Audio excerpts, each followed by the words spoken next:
They remembered her only by her first name, Eliza, because by the end of that morning, she could no longer say it herself. Her jaw hung stiff, trembling, as if her own bones were trying to forget what they'd just felt. And yet the most haunting detail was not the blood, not the trembling, not the way the cloth on her lap soaked through red. It was the sound. That slow, dreadful grinding of metal against living bone. A sound that would follow every woman who heard it long after the tooth was gone. That grinding becomes our motif tonight, our single sensory thread, because once you hear it, you cannot unhear it. Eliza was only 19, poor, fevered, and caught in the merciless contradiction of early dentistry. The cure was often more terrifying than the disease. Her infection throbbed beneath her cheek, swelling it into a painful balloon. But infection wasn't what terrified her. No, infection merely whispered. The key screamed. The dental key, a tool shaped like salvation, but forged for suffering. Families called it the last resort, but poorer women like Eliza never had earlier resorts. They waited until pain swallowed their sleep, their appetite, their dignity, and then they walked into rooms where men swore they knew what they were doing. Rooms where the air smelled of rot and vinegar. Rooms where the grinding of metal could be heard before the door fully closed. This morning, Eliza sat in a wooden chair too big for her, legs dangling off the edge, toes curled inward. She flinched each time she heard that sound in the next room. Grinding bone, muffled screams, the metallic click of the key. She had not known fear could have a sound. She had not known pain could announce itself before it arrived. The dentist, if one could even call him that, approached with his sleeves rolled up and his patience rolled thin. He didn't see a young woman in agony. He saw a problem to be solved quickly, cheaply, efficiently. He didn't bother asking her name. He didn't need to. Women like her were interchangeable to systems like his, disposable, forgettable. He held up the dental key, as if showing her a prize. The hook glinted. The handle sat heavy. The instrument was cold, brutal, honest in a way its operator was not. It never pretended to care. When he pried her mouth open, her breath caught, because she could already imagine it, that grinding. And then she felt the hook scrape along her infected molar. As he tightened his grip, the sound vibrated through her skull, slow, uneven, invasive. She tasted iron. She tasted fear. "You'll feel pressure," he muttered. Pressure was a lie. What came next was violence. He twisted. A sharp, savage wrench of his wrist, a movement that should have required precision, but he had none.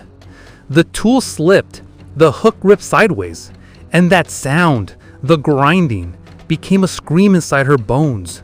Not hers, the bones. Even before pain fully exploded, Eliza knew something had torn that should never tear. She didn't faint from agony. She fainted from the horror of hearing her own jaw give way. And here's the paradox that shapes our entire story. A device invented to save lives ended up terrorizing the very women who needed it most. Tonight, we're diving into the silent war waged inside the mouths of the poor, where dentistry, medicine, morality, and misogyny collided in a single twist of an iron key. Because the dental key wasn't just a tool. It was a symbol of systemic neglect, an instrument used on women who had no alternative, who were told to endure suffering as if it were a natural tax on their poverty. And the grinding sound of bone cracking under pressure, it wasn't just physical torture, it was social control, a warning etched directly into the skulls of the vulnerable. As we enter this forgotten world of blood, metal, and medical indifference, don't just watch, listen. Because that grinding sound follows us through history, echoing in every moment where society decides who deserves proper care and who must settle for pain. And if you're new to Crimson Archive, subscribe, because what follows will change the way you look at the past and the present. Now let's twist deeper. The dental key was deceptively simple. A metal shaft, a curved hook, a handle meant to be gripped with force, not finesse. Its design revealed something unsettling. This tool was never engineered with the human body in mind. It was engineered for removal, not for care. It belonged in a locksmith's pouch more than in a healer's hands. And every time the instrument slid into a woman's mouth, it carried with it the same cold promise. Something will break before this is over. But the true horror wasn't the steel. It was the system that relied on it. Throughout the 18th and 19th centuries, dentistry was a chaotic frontier. No regulations, no standardized training, no anesthesia. Anyone with a steady hand or a dangerously confident ego could call themselves a tooth puller. And when it came to women, especially poor women, the bar for acceptable suffering was disturbingly low. Their pain was treated as inevitable, their fear dismissed as dramatics. Their injuries, broken jaws, shattered molars, torn cheeks, were simply chalked up to bad luck. Slipping was common. Slipping was expected, because to use a dental key properly required an understanding of anatomy that most practitioners simply did not have. The hook had to be placed just so. The wrist had to twist at the exact angle. Any deviation, even a fraction, and the neighboring teeth would crack, the gum line would split, the jawbone would splinter. And yet the grinding sound remained constant. The same slow vibration of steel scraping against bone, echoing in the skull of every woman forced to endure it. Men wielded this tool with detached confidence. Some justified it with paternalistic arrogance. This is how it has always been done. Others framed it as a moral burden. Pain builds character. But the worst were those who twisted the key with unearned authority. Knowing their status gave them unquestioned power. They stood in cramped back rooms and dim parlors, performing crude surgery on women who had no voice, no protection, and no way to walk away. And beneath it all lay a darker motivation: control. Societies throughout history have policed women's bodies, but rarely was the violence so literal. Their mouths, centers of speech, protest, identity, were pried open, invaded, reshaped by force. A woman with an infected tooth wasn't simply sick. She was vulnerable. She needed help. And help came with a hook. Consider the psychological mechanics. A woman sits in the chair, shaking. She hears the grinding from the room before her. She watches as the man straps on leather gloves. She feels the cold metal against her tongue. Her jaw clenches with dread. But that tightening only makes the procedure worse.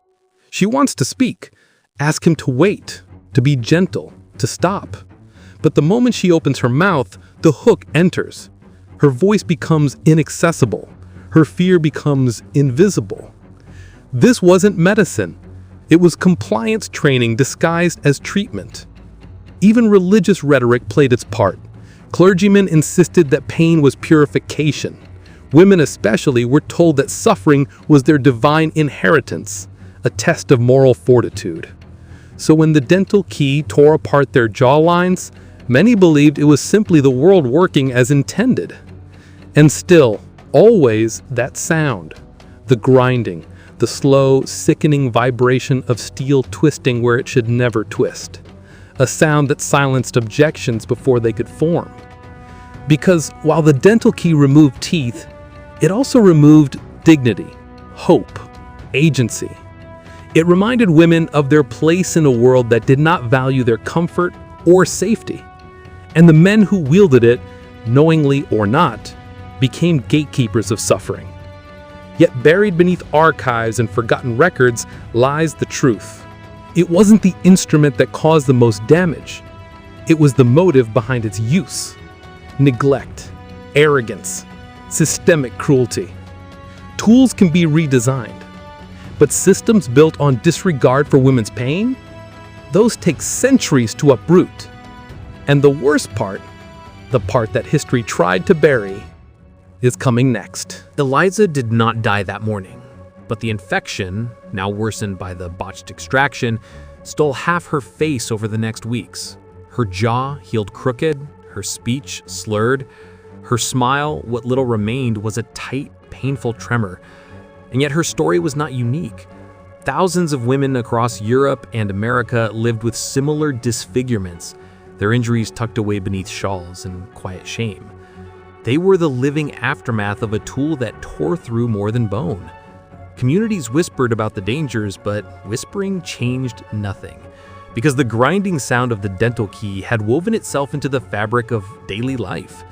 It was normal, expected, a kind of domestic horror that people stepped around, the way they stepped around poverty itself. Poor women were supposed to suffer. That was the silent social agreement. Their broken jaws were not tragedies, they were footnotes. But every system eventually strains under its own cruelty. By the mid-19th century, something unexpected began to happen. Women started pushing back, not with protests or manifestos, but with refusals. Some hid their infections, preferring fever over humiliation. Others sought underground midwives who used herbal poultices rather than metal hooks. And a few wealthy women began publicly demanding safer care, exposing the barbarity of the dental key in letters, diaries, and early medical reform circles. These small acts of resistance rattled the men who profited from the pain. Because if women refused the key, then its operators lost income, authority, and the illusion of mastery. A shifting power dynamic was more terrifying to them than any splintered jaw. So they doubled down, insisting the tool was perfectly safe when used properly, even though they knew its design was flawed. They framed women who spoke out as hysterical or ungrateful. They blamed delicate female nerves rather than their own incompetence. And still the grinding echoed on. But the turning point arrived not through compassion, but through scandal. In 1842, a parish surgeon in Leeds shattered the jaw of a 12-year-old girl during an extraction. The tool slipped, tearing through the gum line and ripping out 2 neighboring teeth. Her screams were so piercing that neighbors forced their way into the building, dragging the surgeon off her as she bled across the chair. Her injury was so grotesque that newspapers, hungry for moral outrage, published graphic sketches of the device and the damage it caused. This was the shock moment history tried to bury. The public realized the dental key wasn't just dangerous, it was indefensible. Suddenly, the grinding sound became a symbol of backwardness. Reformers seized the opportunity, demanding the introduction of safer instruments. Dentists, those with real training, distanced themselves from the device, calling it a relic. Even political leaders, sensing shifting sentiment, condemned unregulated tooth pulling as a threat to public health. But here is the uncomfortable truth. Reform didn't happen because women suffered. Reform happened because one child's suffering finally embarrassed the right people. And even then, the dental key did not vanish overnight. It lingered in poorer districts, in remote villages, in the hands of untrained men who refused to abandon it. For decades, its grinding sound continued to haunt back rooms and farmhouses. And in this chilling persistence lies the core revelation. Cruelty doesn't disappear when exposed. It adapts, it negotiates, it survives in the shadows until someone forces it into the light. Which brings us to the echo that still reaches us today, the one we cannot ignore, the one waiting in the final section. The dental key eventually faded into museums and medical archives, its metal dulled by decades of disuse. But the systems that empowered it, the inequality, the negligence, the belief that some bodies deserve less care, those did not fade. They simply learned new shapes. And if you listen closely, the grinding sound still echoes today. Not from iron scraping bone, but from every moment a woman's pain is dismissed, minimized, or ignored. Modern medicine likes to imagine itself as enlightened, but statistics quietly whisper otherwise. Women are still less likely to be believed when they report pain. Poor women still receive less adequate treatment. Marginalized women still face longer wait times and greater complications. Their suffering explained away with the same paternalistic tone once used by the men twisting keys inside their mouths. And dental care, ironically, remains one of the most unequal medical fields in the world. The cruelty persists because the logic behind it persists. Eliza's story and the stories of thousands like her were not accidents of history. They were the predictable result of a world that treated women's bodies as sites of endurance rather than care. The dental key was only one chapter in a much longer book, a book written in blood, bone, and silence. Its hook pried open mouths, but its purpose pried open something far deeper, the truth of who society protects and who it is willing to sacrifice. And that grinding sound, it's more than a sensory detail now. It's a warning. It reminds us that systems built on disregard do not collapse on their own. They must be confronted, challenged, questioned with the kind of boldness that women once risked social ruin to express. Because the past isn't dead. It lingers in the cracks of the present, waiting for us to either repeat it or uproot it. So consider this. What modern cruelty do we accept today simply because it feels normal? What pain do we overlook because we've been taught to? And most haunting of all, who is still sitting in the metaphorical chair, waiting for someone to stop the twist?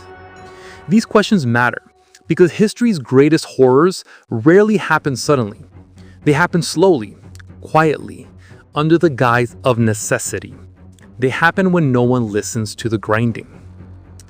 The women who endured the dental key were not passive victims.